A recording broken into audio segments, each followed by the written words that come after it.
पाकिस्तान को हमेशा इस बात का डर रहता है कि कहीं नरेंद्र मोदी ऑपरेशन सिंदूर पार्ट 2 शुरू ना कर दें, और इसी डर में पाकिस्तान कभी चीन के पास जाता है, कभी अमेरिका के पास जाता है, कभी तुर्की के पास। अब पाकिस्तान पहुंच गया है बड़े मुस्लिम देश सऊदी अरब के पास।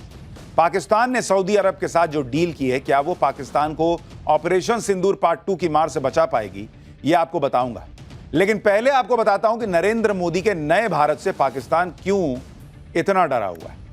पाकिस्तान को नया डर इसलिए लगा है क्योंकि अब तक पाकिस्तान जिस ट्रंप के नाम पर उछल रहा था, वो ट्रंप आजकल नरेंद्र मोदी का नाम लेते नहीं थक रहे। नरेंद्र मोदी का बर्थडे आया था तो ट्रंप ने सबसे पहले फोन घुमा दिया। अब तो कहा जा रहा है कि ट्रंप भारत पर टैरिफ भी हटा देंगे। भारत सरकार के मुख्य आर्थिक सलाहकार वी अनंता नागेश्वरन ने बड़ा दावा कर दिया है। उन्होंने कहा है कि ऊंचे टैरिफ की वजह से अमेरिका और भारत के बीच पैदा हुए विवाद का समाधान अगले 8 से 10 सप्ताह में निकल सकता है। अमेरिका भारतीय सामान पर लगने वाला 25% का अतिरिक्त पीनल टैरिफ नवंबर तक हटा सकता है। अमेरिका की तरफ से लगाया गया रेसिप्रोकल टैरिफ भी 25% से घटकर 10-15% के बीच आ सकता है। हाल ही में भारत के chief trade negotiator Rajesh Agrawal ने अमेरिका के ट्रेड रिप्रेजेंटेटिव ब्रेंडन लिंच से नई दिल्ली में मुलाकात की।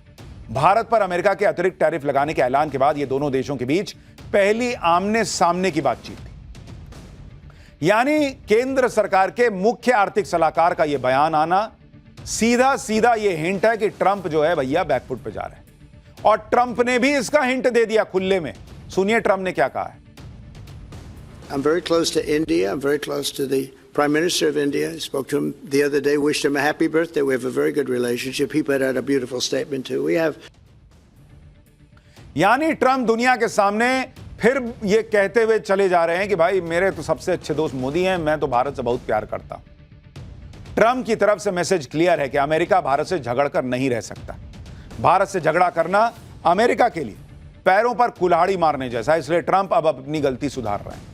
ट्रंप को पहले लगा था कि भारत पर टैरिफ लगाकर वो भारत को झुका लेंगे, रूस से भारत को दूर कर देंगे, लेकिन भारत ने अलग ही खेल कर दिया। नरेंद्र मोदी चीन पहुंच गए थे, जहां पुतिन और जिनपिंग के साथ मिलकर नया वर्ल्ड ऑर्डर तैयार हो रहा था। ट्रंप की मनमानी का जवाब देने के लिए भारत, रूस, चीन इकट्ठा हुए थे, और इसी में RIC यानी रशिया, इंडिया, चाइना के संगठन को फिर से रिवाइव करने की बातें हो रही थी। लेकिन अब जब ट्रंप भारत की ताकत को समझकर फिर से दोस्ती करने के लिए तड़प रहे हैं, तो सवाल उठ रहे हैं कि भाई रशिया, इंडिया, चाइना की तिकड़ी का क्या होगा। दुनिया को जो जवाब देने की शुरुआत हुई थी उसकी स्पीड स्लो हो जाएगी क्या। भारत अपने हितों के लिए किसी से दोस्ती नहीं तोड़ेगा, लेकिन किसी एक के पाले में एकदम से नहीं जाएगा। भारत के लिए जितना अमेरिका इंपॉर्टेंट है उतना ही रूस भी इंपॉर्टेंट। चीन भी भारत से दोस्ती करके रखने में ही अपनी भलाई समझ रहा है आजकल, लेकिन चीन के साथ भारत दोस्ती करने में भी हर कदम पर ध्यान रख रहा है। पल पल में बदलती इस ग्लोबल पॉलिटिक्स के बीच पाकिस्तान का हाल यह है कि उसे तो सबसे जरूरी यही लग रहा है कि जो भारत की मार से बचाए वही अपना यार। ऑपरेशन सिंदूर के दौरान जो पाकिस्तान ट्रंप के सामने गिड़गिड़ा रहा था कि भारत की मार से बचा लो, अब पाकिस्तान को भी समझ में आ गया कि अगली बार अगर भारत ने ठोकना शुरू किया तो भाई ट्रंप भी ना बचा पाएगा, क्योंकि मोदी इसी बार नहीं रुके तो अगली बार कहां से मान जाएंगे ट्रंप के कहने पे। इसलिए पाकिस्तान ने अब सऊदी अरब से सौदा करके यह सोच लिया है कि कहीं हम बच जाएं।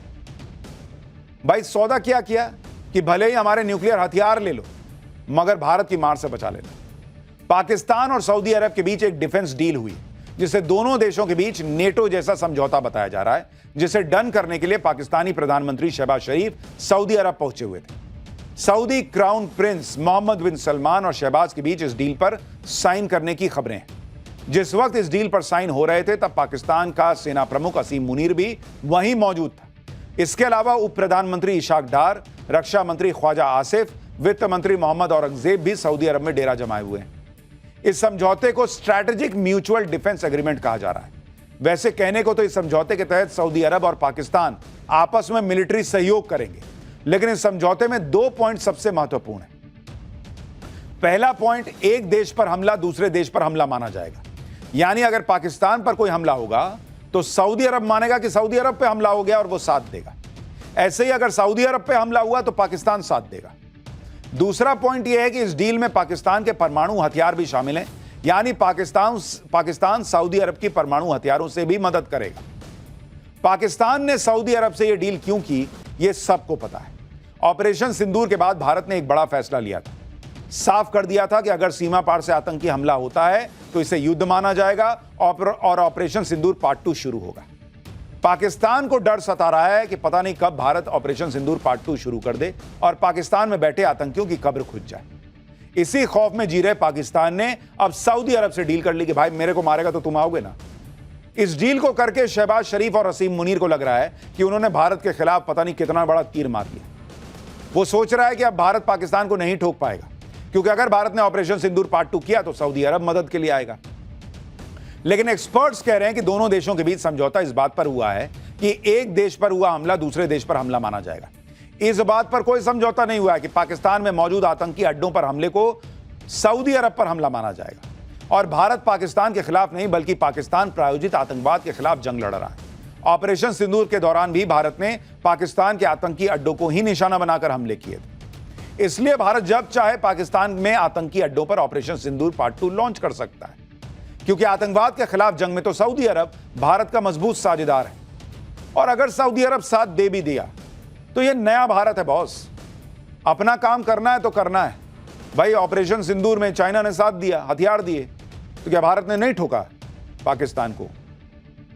ऑपरेशन सिंदूर के समय तुर्की ने हथियार दिए, ड्रोन भेजे, तो भारत ने नहीं मारा पाकिस्तान को। तो सऊदी अरब भी होगा तो देखा जाएगा। लेकिन आप देखिए कि जिस दिन पहलगाम अटैक हुआ था, प्रधानमंत्री मोदी कहां थे? सऊदी अरब में ही थे, राजकीय दौरे पर। जेद्दा में रॉयल सऊदी एयरफोर्स के फाइटर जेट्स उड़ रहे थे। सऊदी अरब में पीएम मोदी को 21 तोपों की सलामी दी गई थी। सऊदी अरब ऐसा अपना खास मित्र देश और पार्टनर के लिए ही करता है। लेकिन भाई उसी दिन पहलगाम अटैक हुआ, पीएम मोदी तुरंत दौरा छोड़े वापस आ गए।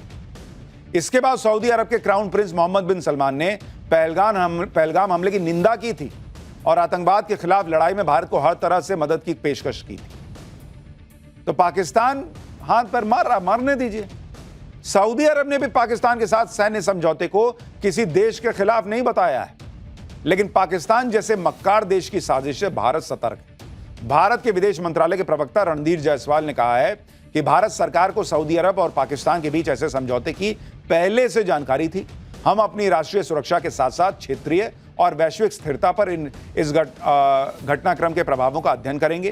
केंद्र सरकार भारत के राष्ट्रीय हितों की रक्षा और राष्ट्रीय सुरक्षा सुनिश्चित करने के लिए प्रतिबद्ध है। पाकिस्तान को पता है कि उसके पाले हुए आतंकवादियों के खिलाफ अगर भारत एक्शन लेगा तो सऊदी अरब छोड़ो कोई देश भारत को रोक नहीं पाएगा। लेकिन सवाल तो यह भी है कि अगर भिखारी पाकिस्तान के साथ सऊदी अरब सैन्य समझौते के लिए तैयार क्यों हुआ? इसके पीछे सऊदी अरब की क्या मजबूरी है वो भी बताऊंगा। लेकिन पहले यह समझिए कि इस डील के जरिए अब सऊदी अरब पाकिस्तान के न्यूक्लियर हथियारों का इस्तेमाल कर पाएगा। यानी सऊदी अरब ने बिना परमाणु हथियार बनाए ही न्यूक्लियर कवच हासिल कर लिया है।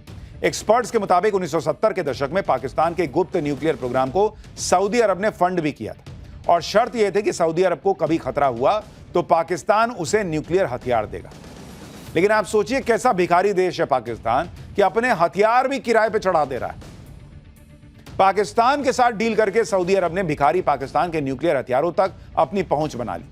लेकिन पाकिस्तान को क्या हासिल हुआ? इसको लेकर चर्चा है कि सऊदी अरब को परमाणु हथियार किराए पर देकर मुनीर और शहबाज ने सस्ते तेल की डील कर ली है। भिखारी पाकिस्तान ने डिफेंस डील के नाम पर सऊदी अरब को अपने परमाणु हथियार गिरवी रख दिए ताकि सऊदी अरब उसे भीख देता रहे। लेकिन आखिर सऊदी अरब की ऐसी क्या मजबूरी थी कि उसने यह डील कर ली? इसके पीछे भी कई वजह हैं। इजरायल का कतर की राजधानी दोहा में अटैक, ईरान से सऊदी अरब के तल्ख रिश्ते, अमेरिका की सुरक्षा गारंटी पर सऊदी अरब का भरोसा टूटना, इस्लामिक मुल्कों को एकजुट करना और पाकिस्तान का परमाणु संपन्न देश होना। लेकिन कहा जा रहा है कि समझौते के पीछे सबसे बड़ी वजह अरब देशों के साथ अमेरिका की धोखेबाजी है। पाकिस्तान और सऊदी अरब के बीच यह समझौता पड़ोसी कतर की राजधानी दोहा के हमले के ठीक बाद हुआ है। इजरायल ने दोहा में हमास के नेताओं पर हमला किया जब वो अमेरिका की पहल पर शांति वार्ता करने दोहा पहुंचे थे। इजरायल के इस हमले की ट्रंप ने निंदा तो की, लेकिन इजरायल के खिलाफ कोई एक्शन नहीं लिया, जिसके बाद सऊदी अरब को यह डर सता रहा है कि इजरायल कहीं सऊदी अरब पर हमला न कर दे। इसलिए सऊदी अरब न्यूक्लियर कवच चाहता है ताकि इजरायल उस पर हमला करने से पहले सोचे, 100 बार सोचे। For more of such videos, do like, share and subscribe to ET Now Swadesh.